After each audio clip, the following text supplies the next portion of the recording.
Welcome to new lesson. इस lesson में मैं आपसे बात करूंगा कि कैसे आप अपनी ई कॉमर्स वेबसाइट के लिए कूपन क्रिएट कर सकते हो। जैसे आप किसी प्रोडक्ट को जब ऐड टू कार्ट करते हो ना, तो एक वहां पे कूपन का ऑप्शन आता है, राइट।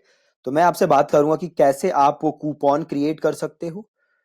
प्लस हम एक दो और चीजें सीखेंगे अबाउट एलिमेंटर। ठीक है जी। तो चलिए स्टार्ट करते हैं। कूपन बनाना देखो बहुत ही ज्यादा सिंपल है। कूपन बनाने के लिए आपको अपने डैशबोर्ड में जाना है। देन आपको वो कॉमर्स के अंदर जाना है। देन आपको यहाँ कूपन्स का ऑप्शन है, आपको यहां जाना है। ठीक है जी। तो हम गए कूपन्स के अंदर। देन यहाँ पे एक ऑप्शन आ रहा है क्रिएट योर फर्स्ट कूपन, तो आप इसे क्लिक करोगे। राइट, अब आपसे यहाँ पे कूपन कोड के लिए कह रहा है, तो एक देखो नीचे ऑप्शन भी आ रहा है जनरेट कूपन कोड। तो आप चाहो तो यहां से रैंडम कूपन कोड भी जनरेट कर सकते हो, या फिर आप अपना कूपन कोड भी लिख सकते हो। से मैंने लिख दिया WPC1 से WPC12। ठीक है, और इसका डिस्क्रिप्शन देना चाहते हो यहाँ पे दे सकते हो, नहीं देना चाहते कोई बात नहीं। अब नीचे आओगे तो देखो आपके पास ऑप्शन आ रहा है जनरल, ये डिस्काउंट कैसा है, परसेंटेज डिस्काउंट आप देना चाहते हो। से आपने लिख दिया 10%। ठीक है, तो जो भी उसने से किसी ने 5,000 का प्रोडक्ट खरीदा, तो उसे 10% डिस्काउंट मिल जाएगा। ठीक है, और सपोज करो किसी ने फिक्स्ड कार्ड डिस्काउंट लिया, तो जो भी उसके कार्ट में वैल्यू होगी, से उसकी 5,000 की परचेज है, तो उसका, और यहां पे मैंने लिखा 500, तो उसे 500 रुपए का डिस्काउंट मिल जाएगा। राइट, या फिर फिक्स्ड प्रोडक्ट डिस्काउंट, अगर आप किसी प्रोडक्ट के ऊपर डिस्काउंट देना चाहते हो तो आप वो भी कर सकते हो। मोस्ट ऑफ द केसेस में आप देखोगे या तो परसेंटेज डिस्काउंट या फिक्स्ड कार्ड डिस्काउंट, तो हम से यूज करते हैं परसेंटेज डिस्काउंट। और यहां पे मैं लिख देता हूं 10, मतलब 10% डिस्काउंट मिलेगा उसको, जितने की भी उसने कार्ट में शॉपिंग की होगी उसका 10%। अगर आप फ्री शिपिंग अलाउ करना चाहते हो तो यहां से फ्री शिपिंग अनेबल कर सकते हो, नहीं तो कोई जरूरत नहीं है। अब ये आपका कूपन एक्सपायर कब हो, राइट, कूपन एक्सपायरी डेट है, तो वो एक्सपायर कब हो तो वो आप यहां से सेट कर सकते हो। ठीक है, तो से ये कूपन में चाहता हूं कि एक्सपायर हो जाए 30 नवंबर 2019 को, तो मैंने ये रख दिया कूपन एक्सपायरी डेट। राइट, तो यहां पे हमने ले लिया परसेंटेज डिस्काउंट। यहाँ पे आपके पास और भी ऑप्शन थे जो कि आप डाल सकते हो, और यहाँ ये डिस्काउंट टाइप परसेंटेज डिस्काउंट, मतलब कितने परसेंट आप डिस्काउंट देना चाहते हो। ठीक है, देन आपका है यूसेज रिस्ट्रिक्शन, कि ये कूपन कब लगे। से आप चाहते हो कि अगर कोई 500 रुपए की शॉपिंग करे तभी ये कूपन लगे, तो आप वो यहां पे लिख सकते हो। ठीक है, देन है मैक्सिमम स्पेंड, कि वो मैक्सिमम कितना खर्च कर सकता है। तो मैक्सिमम का तो ऐसा कुछ बनता नहीं है, अगर आप मिनिमम का डालना चाहते हो तो आप यहाँ पे डाल सकते हो। इंडिविजुअल यूज ओनली, मतलब ये जो कूपन है वो बस अकेले यूज कर सकता है कोई। राइट, अगर आप चाहते हो कि ये कूपन किसी और कूपन के साथ यूज ना हो तो आप इसको चेक कर सकते हो। एक्सक्लूड सेल आइटम्स, मतलब जो आइटम सेल पे हैं अगर आप उस पर डिस्काउंट नहीं लगाना चाहते तो आप इसको यहां से चेक कर दोगे। अगर आप किसी पर्टिकुलर प्रोडक्ट पे डिस्काउंट लगाना चाहते हो, है ना, तो आप वो यहां से सेलेक्ट कर सकते हो, उस पर्टिकुलर प्रोडक्ट पे ही आप डिस्काउंट लगा सकते हो। अगर आप कुछ प्रोडक्ट एक्सक्लूड करना चाहते हो जिस पे आप डिस्काउंट नहीं लगाना चाहते, तो यहाँ पे भी आप सर्च करके वो प्रोडक्ट सेलेक्ट कर सकते हो, उस पे डिस्काउंट नहीं लगेगा। अगर आप किसी पर्टिकुलर कैटेगरी में करना चाहते हो तो वो कैटेगरी आप सेलेक्ट कर सकते हो। अगर आप कुछ कैटेगरी एक्सक्लूड करना चाहते हो जिस पे ये ना लगे, तो वो कैटेगरी से आप एक्सक्लूड भी कर सकते हो। अगर आप कुछ ईमेल एड्रेसेस डालना चाहते हो जिस पे जो कि लोग ये डिस्काउंट ले सकें, तो आप वो ईमेल एड्रेसेस डाल सकते हो। आप जिस जिसका ईमेल डालोगे उसी को ये डिस्काउंट मिलेगा। देन यूसेज लिमिट, ठीक है, कि पर कूपन कितने लोग यूज कर सकते हैं। राइट, कि क्या, जैसे मैंने सपोज करो एक कूपन जनरेट किया, ये वाला, राइट, WC12, तो अब ये कितने लोग इसको यूज कर सकते हैं। राइट, से आप चाहते हो 100 लोग, तो अब इस कूपन को 100 ही लोग यूज कर सकते हैं। ठीक है, अगर आप इसे क्या चाहते हो कि क्या जितने आइटम है कार्ट में, क्या उस सब पे ये डिस्काउंट लगे, या दो आइटम, सपोज करो मैंने 10 प्रोडक्ट लिए, आप चाहते हो कि ये डिस्काउंट बस दो आइटम पे लगे, तो आप यहाँ पे दो लिख सकते हो। अगर आपने तीन लिखोगे तो तीन पे लगेगा, हम इसको छोड़ देते हैं। पर यूजर कितनी बार ये कूपन यूज कर सकता है, राइट। तो अगर आप चाहते हो कि एक यूजर इस कूपन को 2 ही बार यूज कर सकता है या एक ही बार यूज कर सकता है, तो आप वहां पे लिख सकते हो। अगर अनलिमिटेड है तो आप अनलिमिटेड छोड़ सकते हो, राइट। और आप इसे यहां से कर दो पब्लिश। ठीक है, ये कूपन हो गया हमारा WPC12। अब इस कूपन को हम यूज करके देख लेते हैं कि ये काम कर रहा है कि नहीं। सही से नहीं कर रहा होगा तो इसको हम सही करेंगे। तो यहाँ पे मैं गया कार्ट पे, यहाँ कार्ट ऑलरेडी जो मैंने प्रोडक्ट ऐड किए हुए हैं, और देखो अभी हमारा कार्ट कितने का है, 3,490 रुपए का। ठीक है, तो यहाँ पे मैं कार्ट ये कूपन डालता हूँ और अप्लाई करता हूँ कूपन अपना। अब देखो ये हो गया 3,145 रुपए। तो ये डिस्काउंट मिल गया मुझे, है ना। कूपन देखो 343 का डिस्काउंट मिल गया। तो ऐसे आप कूपन्स अपनी वर्डप्रेस वेबसाइट के लिए क्रिएट कर सकते हो। अब एक चीज और देखो जो कि आप कर सकते हो। अभी क्या होता है, पहले मैं इस कार्ट में ये प्रोडक्ट ऐड कर हटा देता हूँ। ठीक है, अब सपोज करो मैंने ये प्रोडक्ट पे मैंने गया और मैंने इसको ऐड टू कार्ट किया। अब कुछ ऐसा आ जाता है व्यू कार्ट, है ना। और देन ये आता है, देन यहां से आता है प्रोसीड टू चेकआउट।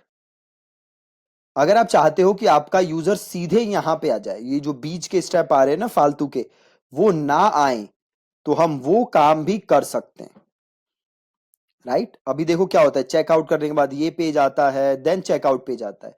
तो अगर आप ये बीच के स्टेप्स हटाना चाहते हो तो वो भी हो सकता है। वो कैसे होगा, तो हमें उसके लिए एक प्लगइन इंस्टॉल करना है। हमें जाना है प्लगइन्स में और ऐड न्यू, और आप सिंपल आके यहां पे सर्च करो डायरेक्ट चेकआउट, डायरेक्ट चेकआउट वू कॉमर्स।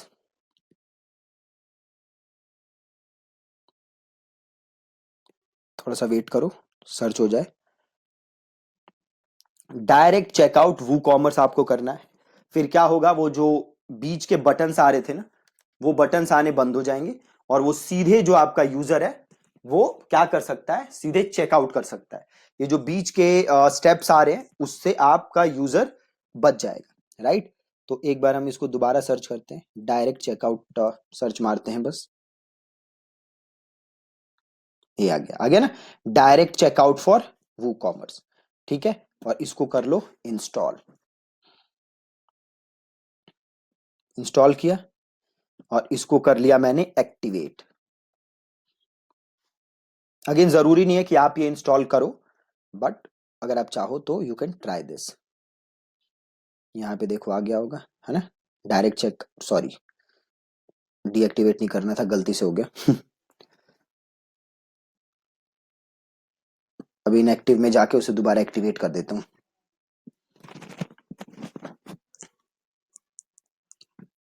इनएक्टिव पे आए, इसको दोबारा एक्टिवेट कर देते हैं।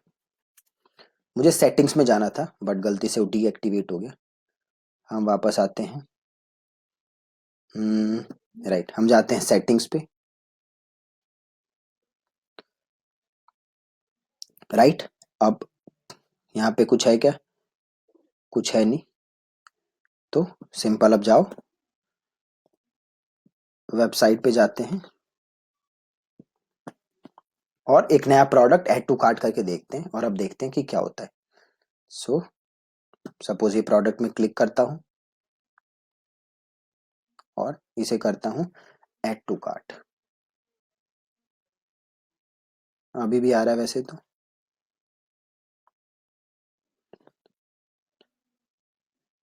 Direct checkout added to cart alert, no added to cart link, no added to cart redirect, इसको कर दो यस, और इसको कर दो सेव चेंजेस। अब ये ना added to cart redirect to, इसको कर दो चेकआउट और इसको कर दो सेव चेंजेस। ठीक है, अब वापस आते हैं वेबसाइट पे और इस प्रोडक्ट को ऐड टू कार्ट करते हैं, और अब देखते हैं कि होता है कि नहीं। ऐड टू कार्ट किया, अब देखो आ गया सीधे चेकआउट। वो बीच के जो स्टेप्स थे वो नहीं आए, है ना। तो अगर आप ऐसा करना चाहते हो तो आप इस प्लगइन के थ्रू कर सकते हो बड़ी आसानी से, कोई टेंशन नहीं। ठीक है, तीसरी चीज जो मैं आज आपको बताना चाहता था इस लेसन के अंदर, वो है एलिमेंटर का एक बहुत ही अच्छा फंक्शन है, जिसमें क्या होता है कि ये जो सेक्शन है, मैं इस सेक्शन को सेव कर सकता हूं और फ्यूचर में मैं कहीं भी इस सेक्शन को यूज कर सकता हूं, राइट। फॉर एग्जाम्पल इस पेज को मैं करता हूं एडिट विद एलिमेंटर, ठीक है, एडिट विद एलिमेंटर करते हैं। अब आप देखो क्या वो फंक्शन है, काफी यूजफुल फंक्शन है, मैं बहुत ज्यादा यूज करता हूं इसको, और आप भी इसका बहुत यूज कर सकते हो, बहुत ही ज्यादा इससे टाइम सेव होता है।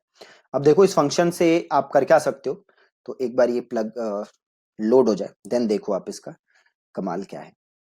अब क्या होता है ना कि आपको कई, अब देखो ये खुल गया। अब सपोज करो मैं ये जो सेक्शन है ना इसको सेव करना चाहता हूं फ्यूचर यूज के लिए, ठीक है। तो मैं क्या करूंगा, इस सेक्शन पे आया, इधर क्लिक किया और यहां पे ऑप्शन देखो save as template, save as template, तो मैंने किया सेव एज टेम्पलेट और इसका नाम दे दो, है ना।